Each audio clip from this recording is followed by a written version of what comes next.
Good evening, everyone. My name is Lou Pizzatola. Thank you for joining us tonight. In his new book, Drunk Tank Pink, Adam Alter, an assistant professor at the Stern School of Business, explores the forces that shape our thoughts and actions. Our lives, our guest argues, are influenced by large forces for sure, but also by the seemingly banal, such as what happens to us in the presence of the color pink, which I decided not to wear tonight because I wanted you to all stay awake. He also talks about what creative juices start to flow when we see a light bulb, and what subconscious attractions the first letter in our first name might produce. The details and insights in Drunk Tank Pink are not only a pleasure to read, they may actually change the way you look at the world. And joining Adam tonight is a writer who has changed our perception as well with his writings. He is a journalist and the best-selling author of The Tipping Point, Blink, and Outliers, among others. Please join me in welcoming Adam Alter, author of Drunk Tank Pink, and Malcolm Gladwell.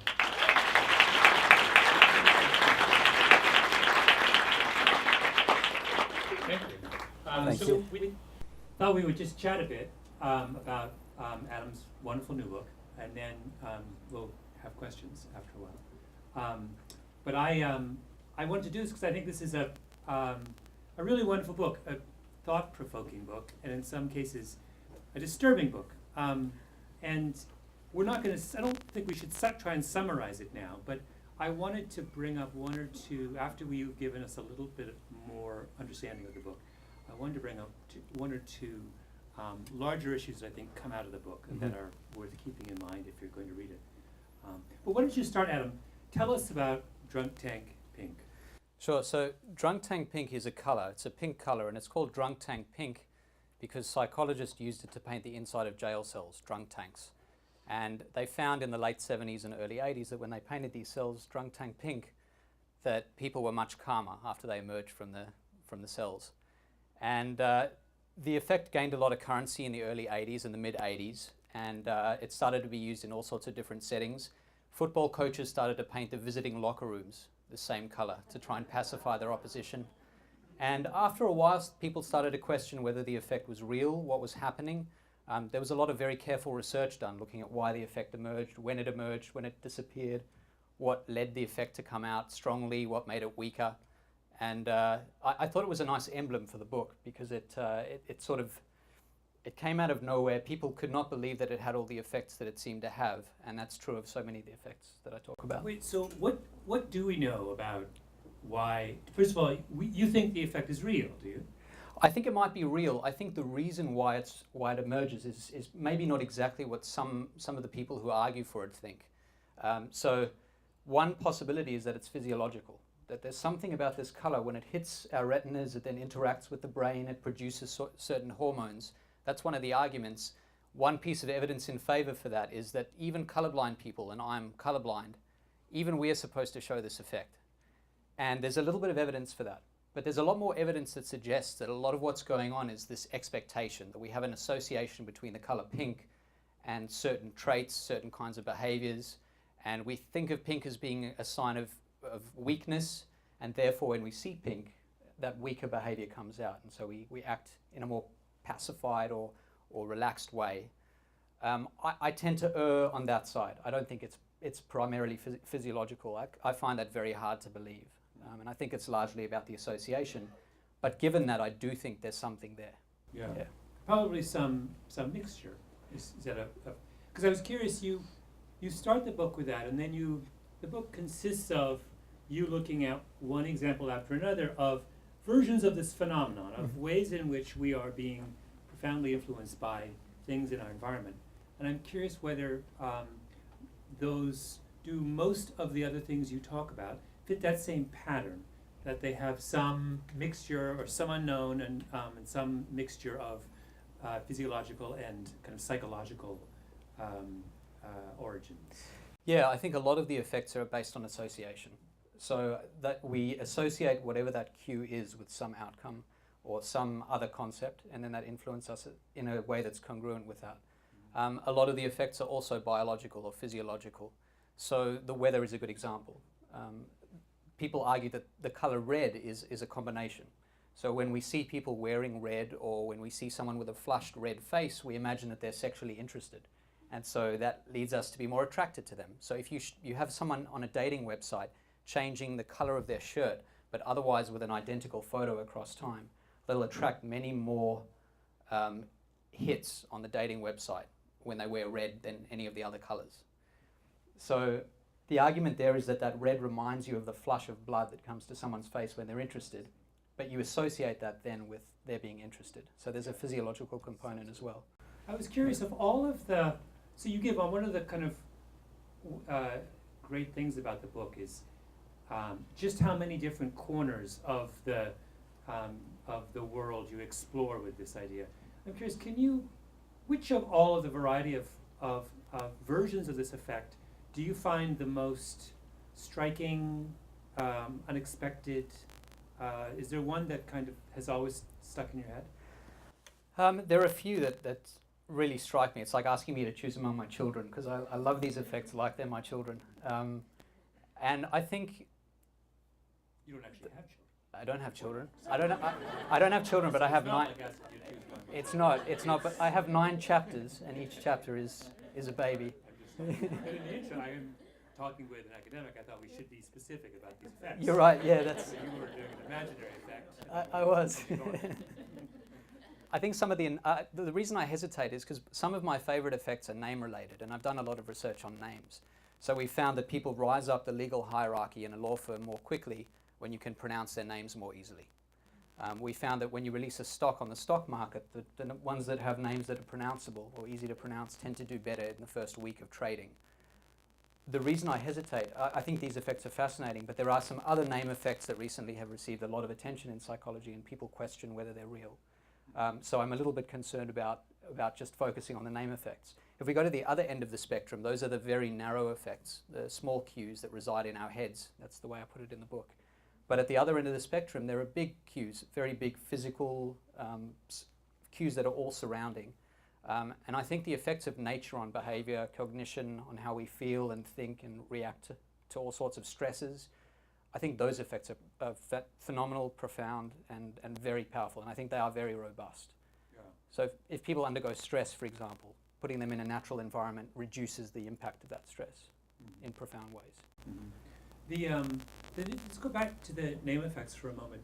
The name effects that have recently been called into question are what? There's an effect known as implicit egotism or implicit egoism. And the idea is that we are so deeply attracted to our names that if you have a name that begins with L, you are more likely to become a lawyer. And if you happen to be named Florence, there's a greater likelihood that you'll live in Florida than any other state, or that'll bump up the likelihood that you live in Florida.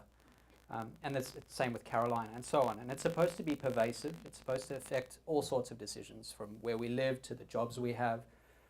I think some of those effects are shaky. There's a psychologist and a researcher at the University of Pennsylvania, Uri Simonson, who's done some great research showing that some of these are a little bit shaky, or showing that there are other explanations for the effects that are perhaps more compelling. So I think some of the effects are real, and he acknowledges that, and he says some others seem to be driven by confounds. You know, the one of the questions I had from the book was when you go through these various ways in which we're being influenced by our environment in ways that may not be apparent to us. Sometimes I felt like you were discussing things that were universal to all human beings, and sometimes I thought, oh, this sounds like it could be quite culturally specific. You know, you have a section on culture, but for example, the red stuff sounds like that works everywhere. Yeah. But I was curious, are there a number of them that would be strikingly true here, but not, say, in the East, or? I think some of them are true where the association holds. So some of the symbol effects that I talk about, or symbolic effects in early on in the book, I talk about how certain symbols are associated with certain things. So those effects are obviously culture bound. And if you move outside the culture, or where the symbol has a different meaning, you'll find that the effect disappears altogether. A lot of the effects are universal, though. You're right, there's a culture chapter where I talk about differences across cultures, and I actually talk about culture as one of these cues that shapes our thoughts and our feelings and our behaviors. But I think most of the effects, a lot of them are quite universal. Yeah. Now, why? Here's a kind of a dumb question, but it's one I always go back to, which is as you go through chapter to chapter of the book, and you present evidence, one piece of evidence after another, of ways in which our cues in our environment are affecting us, the way we behave. And each time I say to myself as I read them, wow, I didn't know that, right? Now, why don't I know that? So why isn't it obvious to us that we would be profoundly affected by cues in our environment? Why wouldn't we say, oh, that person's wearing red? Of course, that's why, I have the hots for her. Why do these things, why do they always come as a surprise? I think the feedback we get is so murky and so noisy that we get feedback that just doesn't correspond to the nature of the effect. So when you like someone, one thing we do is we fabricate reasons all the time. So there's a classic study where people looked at a row of pantyhose, and this was done I think in the 60s, and they were asked, which one of these pantyhose do you like the most? And we have a strange preference to prefer sometimes the first thing we look at, sometimes the last thing.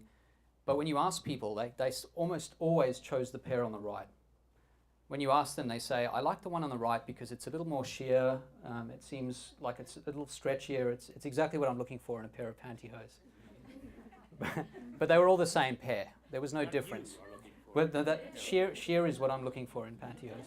No, I was questioning whether you were in fact looking for sheer in pantyhose, but go on. Yeah. So these are all the same pair. So people are fabricating after the fact these explanations for why they like that pair.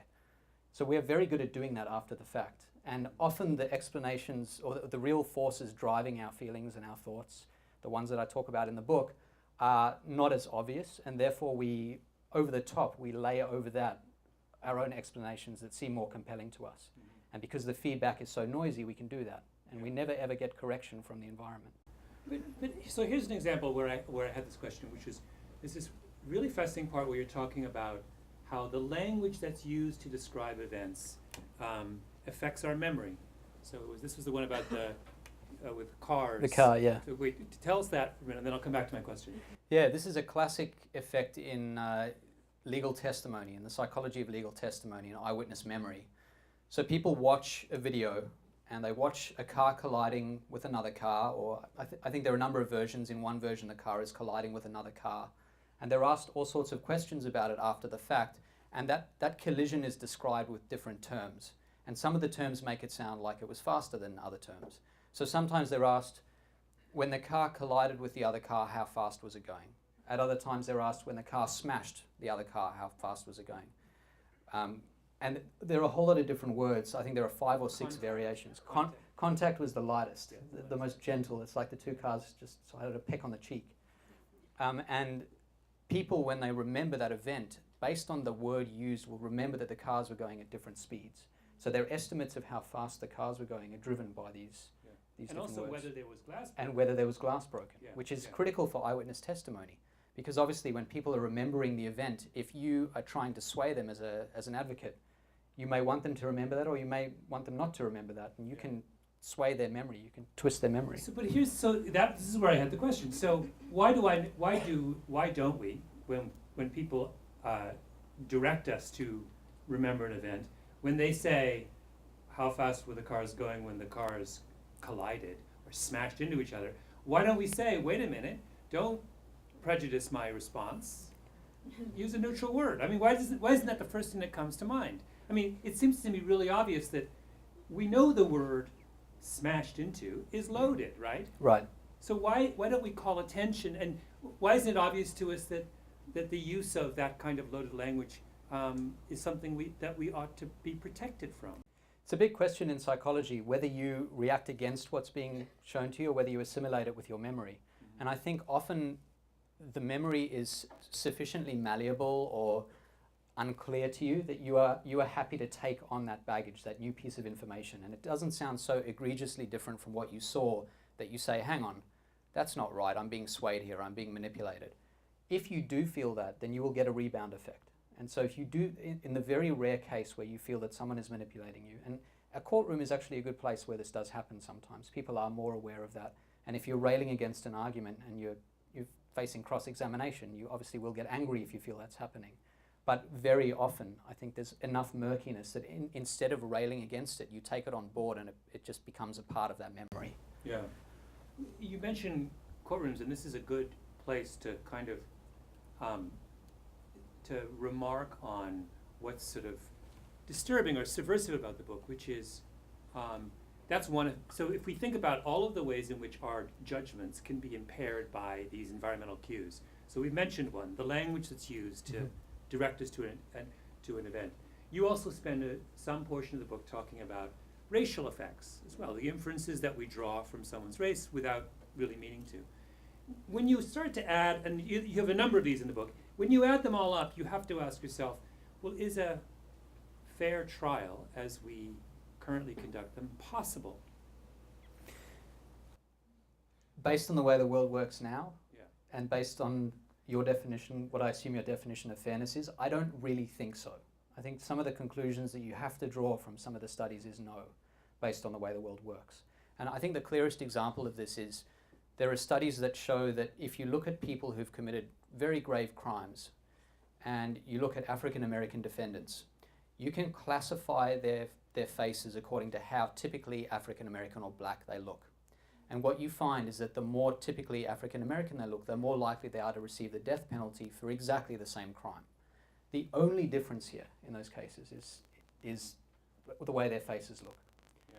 It's hard to argue that that's fair and that there's a way to overcome that because people have no idea that they're doing that. I should say this is only when there's a white victim, which is perhaps even more disturbing. Yeah. But the fact that this is true and that people don't know they're doing it, that they're being swayed, suggests that it's incredibly difficult to overcome these effects. Is there no dialogue between social psychologists and people in the legal profession over these kinds of effects? There's plenty of dialogue. They have a lot of discussions about it. I just think it's not really clear how you can undo some of the effects. So we talk a lot about this, the nature of discounting. So what we try to do when we have these pieces of information is discount them. And you want to basically be able to chop them out from any of the judgments we're making, cast them aside, and then make the judgment as though that piece of information that's biasing you is no longer present. It's not infecting your judgment anymore. But often the lines are so blurry that you can't just cut them out. You can't excise them completely. But wait a minute, there are some things, I've always wondered about this. So just the thing that you were talking about, the disparity in sentences between blacks and whites for the same offense. Isn't the logical answer to that that the defendant in a trial should never be seen? I've never understood this. Why does the jury have to see the defendant? And all the reasons people give me are so bogus. Well, I need to see them because I need to judge whether they're lying or not. Well, everything we know from social psychology says you can't tell whether they're lying or not. So it's all more of the same. It's people's they continually want to claim that they're better at making social judgments than they actually are. So why not just take the person out of the room? I think that's pretty compelling. So you talk about that in Blink a little bit about having people when they're auditioning for an orchestra be behind a curtain rather than visible. I talk about it a little bit or think about it a little bit in the domain of chess. It's a strange domain to talk about it. But there's some evidence that if you play chess, if you're a heterosexual male and you're playing chess against a very attractive female opponent, you'll make many riskier moves. You end up losing more often. And this has been shown in a long analysis, a long-term analysis, long-ranging looking at lots of games played by chess grandmasters. So the very most rational, brilliant, expert chess players are falling prey to this bias. I think in a lot of domains, we could remove these effects by removing the image, which is causing the effects. So if you play chess effectively as though you were playing against a computer, you don't really have an opponent, you just see the moves being made. That would remove that part of the effect. But then, of course, knowing the way people have played in the past, so this doesn't apply to the legal domain, but in chess it helps to know who you're playing against, to know what moves they've made in the past, as with any sport, with tennis, with any game like that. Yeah.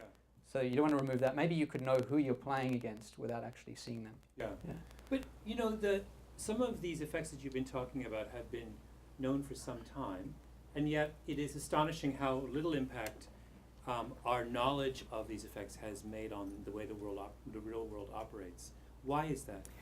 I think sometimes the link between the effect, understanding that the effect exists and knowing what to do is critical.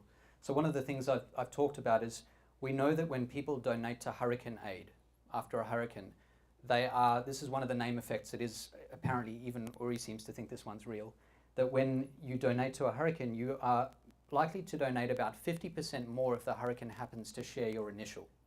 So for Hurricane Katrina, Kevin's and Ken's and Kim's donated much more than they did for Hurricane Mitch, and Marty's and Malcolm's donated much more for Mitch than Katrina. The question is, what do we do with this? It's kind of fascinating. Well, one thing we could do is we could change the way we name hurricanes. So if you look at the hurricane lists, every year they have 6 different lists for the Atlantic hurricane season. They've been using them since the 50s.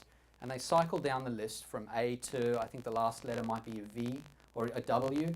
And they go down the list and they pick these hurricanes. And it's done because it's convenient. You don't want to have to refer to longitude and latitude.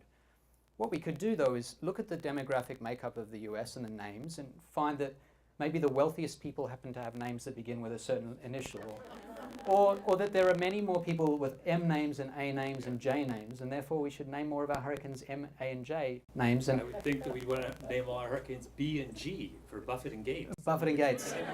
Or you can do that. Or we could just pick one. Every hurricane is Hurricane Gates. Hurricane Gates the 7th. Bobby Gates. The other question I had was, so there's that, and that's sort of a,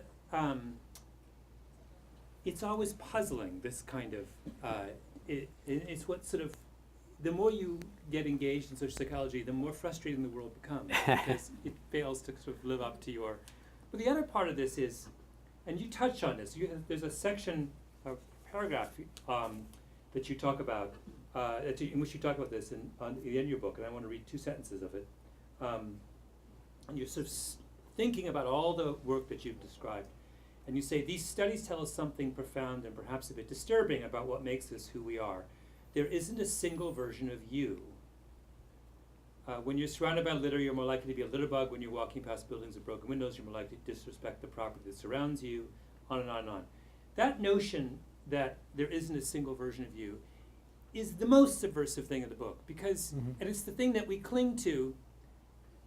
How many conversations have all of us had in which we talked about what the kind of person that we are, right? But in fact, what you're saying is, well, if you properly take into account these environmental influences, it becomes very hard to know the kind of person that you are. Yeah, I think there's an anchor, and so we have. You can say that this person is different from this other person in certain ways.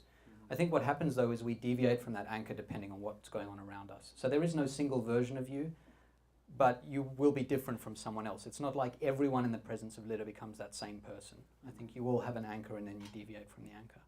But I think that's the most radical and extreme version of social psychology. It's the suggestion that your surroundings, the situation, is everything. And without the situation, you are effectively, it's impossible to say what kind of a person you are. Yeah. You could never perceive a person in a vacuum. You put them in a vacuum in space somewhere where there's nothing to see. Of course, I show that even the color black, which you'd see in space, affects you. So it's very hard to imagine a situation where you're totally unaffected. But these situational effects are so powerful that at their extreme, you are no one until you know what that situation is doing to you. Yeah. But that's it is disturbing. That's the sort of the ultimate fiction of our lives, right? That we spend an awful lot of time creating a sort of mythological identity for ourselves that's in defiance of the facts. Yeah, it's a very strong way of putting it, because that, I think, denies that anchor. I think that anchor is real and it's very important. But I think what we don't recognize is how far we deviate from the anchor. So it's not like we are just sort of doing a little dance around the anchor. In the right setting, we are completely different people. People can't believe that they'll react in certain ways when they read about certain experiments in social psychology, but when they're exposed to them. If you can get a long way from the anchor, it's not an anchor anymore, right? I mean, let's call it anchorish. Anchorish. Yeah. The other thing, of course, the other way to put it is simply that those who appear to be consistent are those who have managed to control their environmental influences. My father is of someone who is profoundly consistent, and that's because he lives his life in a band that narrow, right? He has succeeded in conquering all sources of inconsistency, so that's, put that way, my father is no more a single person than the rest of us. He's just sort of honorary enough to have to have blocked out all of the contrary influences. Yeah, maybe. And I think that also raises a very interesting question, which is it better to be a single person?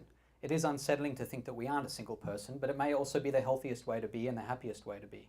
So yes, you're being buffeted by the fact that there's litter here or a broken window there or the wall happens to be painted pink, but maybe that's okay. It might actually be better to be that way than to be narrow and rigid and to try and fight all of these effects.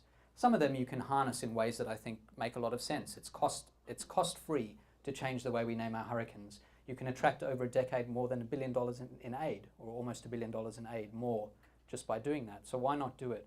But as it applies to us as individuals, I think sometimes it's okay to let the world shape us just a little bit, I think. Yeah. Yep, let's go to yep. questions. Questions for Adam. I'll let you run the show. All right. Yeah, over there. Yes.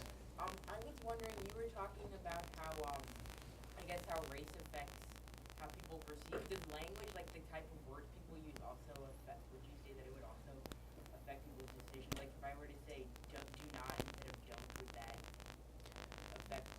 Yes, absolutely. Language is critical in all sorts of ways. There are a lot of great books about the effects of language on cognition. There's a lot of fantastic research. We know, for example, that in certain languages the word bridge happens to be a masculine word. In Spanish it's a masculine word. In German it's a feminine word. And so when you ask people to describe a bridge, they will describe it consistently with that. So if they happen to speak German, they will say that a bridge, because it's a feminine word in German, they'll say a bridge is beautiful and elegant. In Spanish, you say describe a bridge. If they happen to speak Spanish, they'll say the bridge is sturdy and strong and robust. So, I mean, that's one example of hundreds. It's a really fascinating area of study, and absolutely it applies to race, it applies to bridges, it applies to all sorts of stuff. No, absolutely not. I think I wouldn't want to be criticizing American jurisprudence or any one particular kind of jurisprudence or legal system, but I do think that that may have been the right outcome and the fair outcome in every case. I wouldn't want to comment on any one particular case, but I still think there are effects that nudge us one way or the other, just gently. And whether you want to say that the entire system is unfair, I think sometimes that's an overstatement. But yeah, right, exactly. I'd hope not. But certainly these effects in some cases, if you look at the aggregate, if the fact that you happen to look more typically one way or another way, and that can change in the aggregate outcomes, it suggests there's some degree of unfairness. And maybe not in the particular cases that you're involved in, but I think it's hard to argue that the system is perfectly fair if that's the case. Yeah, sure. So I talk about Sapir, and the theory there, the linguistic relativity hypothesis, which he and Benjamin Whorf talked about. The idea there is that our whole cognitive universe, the way you think about the world, is shaped entirely by your language. A very strong version of that hypothesis is that the only way you can perceive the world is through the lens of your language. And I think the very strong version of that has been, I don't know if disproven is the right word, but it's out of favor at the moment. People don't think it's an accurate way of describing the way we see the world. Having said that, the example with the bridges that I described, it's impossible to deny that our language shapes us to some extent. The question is just to what extent. And I think perhaps the strong version of their hypothesis, which is now 70 or 80 years old, is too strong. It's an overstatement. Yeah, so the question was, have these effects changed across time? So you can look across cultures geographically, you can also look across time. A lot of effects change across time. So the most obvious case is the fact that our social mores have changed. The moral code that we live by isn't the same moral code. We can see what's going on in the Supreme Court at the moment. As those mores change, as our approach to all sorts of social issues changes, the way we think and feel and behave changes as well. So some of these effects are very culture bound, not just geographically, but also bound in time. So the answer is yes. I think a lot of the effects that psychologists were interested in back then are not quite the same now. They've either changed or they don't exist. A lot of the explicit racism effects that psychologists were interested in would not be the same today. That's not to say that there is no racism. It's just in a very different form today. And so we study it in very different ways from how psychologists might have studied it 20, 30, 70, 100 years ago. Yeah, so I wrestled with that question when I wrote the book because I wrote it for two reasons. The primary reason was I thought the effects were interesting and people should know about them, and I wanted to share them because that's why I was interested in psychology from the beginning. But the second part is, what should we do about this, and what are we doing about it? I think the book would have been a much longer book if I'd discussed all of that at length.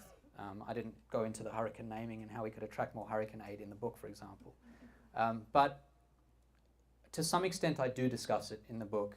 Where there are obvious cases, I talk about it. And a lot of the anecdotes are cases where these effects have been harnessed either for the good or unfortunately for the bad. So I talk about the one case of a school where kids were split into classes. This is a very, very well-known effect in social psychology, where they were split into classes. They were randomly selected after they took a quiz. Some of them were put into a class and they were called academic bloomers. And the teachers were told in the next year these students will bloom, they'll do fantastically well. And the other kids were just put in a standard class. Now these kids were no different. They were just randomly selected. They had the same test scores on average. And yet after a year, with the teachers having expected that sort of outcome from them, the teachers perceived great promise, treated them differently, and after that year they had 10 to 15 points IQ gap over these other kids. So these effects are very, very powerful, and sometimes in demonstrating them you actually have to use them in some context, and that's a great example of that. I think the thing that always amazes me is how many corporations use all sorts of tactics, some of them effective and some, according to science and psychology, less effective, but how they come to them without even consulting science. So they have intuitions about how things should be done, and very often they're very sharp intuitions. They know what they're doing. They've gleaned this information from watching people interact with whatever kind of business it is. Steve Jobs is a classic case. He didn't believe in market research. So he didn't believe that there should be any research at all. And if you've read Walter Isaacson's biography, he talks about this at length. And he had such crisp intuitions and remarkable intuitions that he was able to divine what it took a lot of psychologists and experts reams and reams of data to understand. So some companies are using these effects. Are you looking for specific examples, or you just want me to say, yes, this is happening? Do you see this in cigarette companies or toy companies, or who's doing this right, or who's doing this wrong, however you may view the product? The best players or the biggest players in almost any market are large enough that they often are doing a lot of this stuff right, or at least they are doing things with some rhyme and reason behind what they're doing. They're not always right necessarily. Cigarette companies have the advantage of nicotine, which helps. So you don't have to be a phenomenal marketer, although you do have to compete with other cigarette companies. But to enlarge the size of the market is not that tricky with cigarettes, obviously. But I'm always surprised at how many companies do this stuff. You ask them questions and say things like, so how did you decide to do that? And they say, well, no, it just seemed like the right thing to do. And sometimes it is, and sometimes it isn't. I'm sorry to hear that. I'm Australian. I'll take it. I was born in South Africa, so it's sort of an Australian-South African combination, which I think you add 1 and 2 and you get British. We'll take British. So accents, I guess, are one factor. I didn't touch on that in the book. I only had 9 chapters. But chapter 10 might have been on that. Yeah, Lou. What about sort of competing influences? I'm thinking about this sort of a joke, but if you got to the wealthiest people, you knew they're the average initial, and they would be the people. It was an assumption, obviously, that the wealthiest people would give the most. Right. And what if they were living in this beautiful pink environment somewhere, and they were just not really moved to do something because they were so tranquil. Just as an example, like does that ever occur? Do you see any evidence that one thing would be stronger than another, and in terms of influences? Yeah, so the question was, are there competing influences, and when there are, what happens? How do you decide which influence is going to trump the other? And that's a constant question, because a lot of the studies that we run and a lot of the evidence comes from these very distilled lab studies where you pick out just the one thing you want to focus on, and then when you take it and apply it to the real world, it's obviously much more complex. So when we went to people and said, we asked Princeton students how much they think the stock would appreciate when it had a simple name, and they said it was going to go up 40%. People didn't really care. But when you look at the real markets and you find that these effects still exist in the markets with all the noise and the other stuff going on, they're obviously much more moved by that. But the question of what happens when you take these effects to the real world when you have competing influences is an important one. And I think that's why we run field studies. But more than that, it depends on the effect. there are these competing effects, and so when you describe an effect in isolation, you always have to think about what the other things are that are going on around it, whether they might be magnifying it or sometimes dampening it. And obviously, on a case-by-case basis, sometimes that's significant and very important. So I'll just give a quick example from some of my research. I study fluency and the ease with which we can process information. And people like stuff that's fluent, that's easy to process. And they like stocks that are fluent, and they like people who have fluent names, and so on and so forth. But also, when you make something disfluent, they process that information more deeply, because disfluency signals to them that they haven't got enough information yet to make to draw a good conclusion. And so making things slightly more difficult, although that dampens how they feel about it, that tamps down their positivity, is likely to make them think harder about it. And so that they can counteract each other. So when do you make something fluent and when do you make it disfluent is a very important practical question. And it does depend on the context. Adam, is there a category of these effects that go away when you tell people about them? Yeah, actually a lot of them. A lot of them in some contexts. So if you say to someone, fluency is a great example. If you say to someone, this is going to be very difficult, good luck. Or you'll notice that this font, a lot of the times we manipulate fluency with font. So we'll present something in a font that's slightly more difficult to read, and I talk about this in the book. And if you make it too difficult, so it's obvious, people say, what the hell were they thinking? Why present it this way? And then it doesn't have its effects. So we find, for example, if you ask people about a moral transgression, is it okay, say that these are all horrific. Let me try and think of one that's slightly less horrific. So if you're, they're all horrific. But imagine a moral transgression. Who's the one about the dog? Okay, the dog's okay. So that's the one I was leaning towards. I can't believe I said it's okay. Imagine your dog has died, which is very sad, and you decide that you're curious about the taste of dog meat. So you want to cook and eat the dog. Is that okay? Now, if you present it in a font that's fluent, people say, no, that's not okay. But if you present it in a font that's disfluent, they say, that is terrible. They think it's way worse. And what they do is they confuse this feeling of negativity they get from processing the disfluent font for a sense that the transgression is making them feel uneasy and therefore it's even worse. But if you say to them, sorry, we ran out of printer toner and that's why you can't read the questions, then they do discount that. They try, as I mentioned before, they try to partial it out and make their decisions without the influence of that effect. Yeah. And sometimes they succeed and sometimes they don't. So in writing this book about many of these effects, you are helping to destroy them.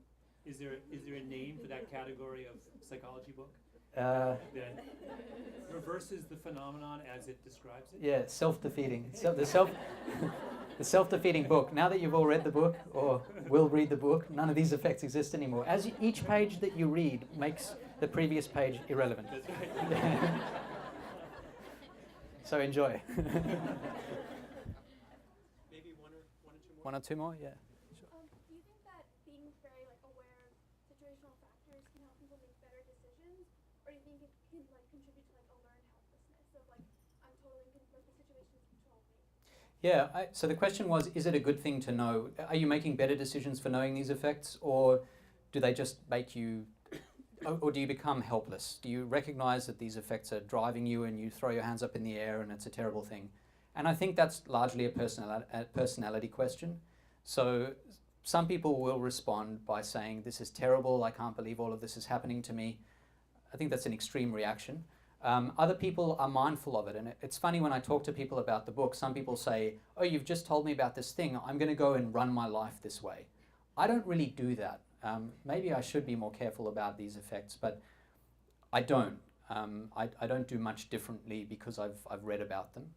And so I think it's just a question of the personality of each person. There isn't one way to deal with them. But wait, this brings up a really interesting question, which is, so we know that there is a dark side to the fact that as human beings we are largely oblivious to the extent to which we're subtly being shaped and influenced by these environmental forces.